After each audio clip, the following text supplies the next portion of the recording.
Welcome back to my new video મિત્રો. Good morning, જય શ્રી કૃષ્ણ, જય માતાજી. તો કેમ છો મારી યુટ્યુબ ફેમિલી? આઈ હોપ કે તમે મજામાં જશો. તો આપણે યુટ્યુબની જે જર્ની હતી એના માટે થોડાક હાર્ડ જે ડિસિઝનો હોય યુટ્યુબે હવે લઈ લીધા છે. એનું કારણ છે કે જે યુટ્યુબનો જે ક્રાઇટેરિયા હતો ચેનલ મોનેટાઈઝ થવાનો, એ હવે યુટ્યુબવાળાએ વધારી દીધો છે, થોડોક અઘરો કરી દીધો છે એમ. જોકે નામુમકિન તો ના જ કહી શકાય, પણ એક નવા ક્રિએટર માટે બહુ અઘરો ક્રાઇટેરિયા કહેવાય એવું માની શકાય. જોકે અઘરું તો કશું જ નથી. આપણે જે એકવાર નક્કી કરી લીધું છે કે ભાઈ આપણે આ કરવાનું એટલે આ તો કરી જ દેવાનું.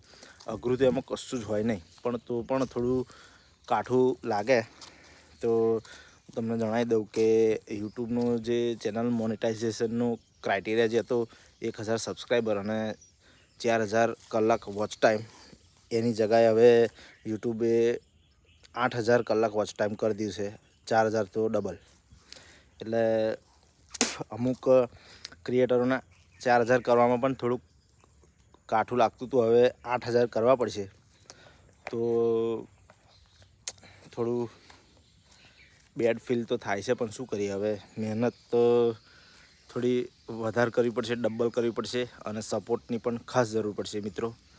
તો આપણે ચેનલ મોનેટાઇઝેશન માટે હવે 8000 કલાક વોચ ટાઈમ જોઈશે.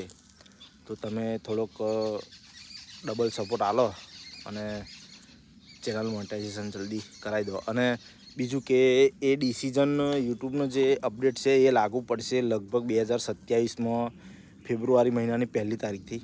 તો હજુ પણ નવા ક્રિએટર માટે થોડો સમય છે. ફૂલ મહેનત કરો, 4-5 મહિના તમને મળે છે. હજુ પણ મહેનત કરશો તો 4000માં તમારું ચેનલ મોનેટાઇઝેશન થઈ જશે. તો જય હિન્દ, જય ભારત.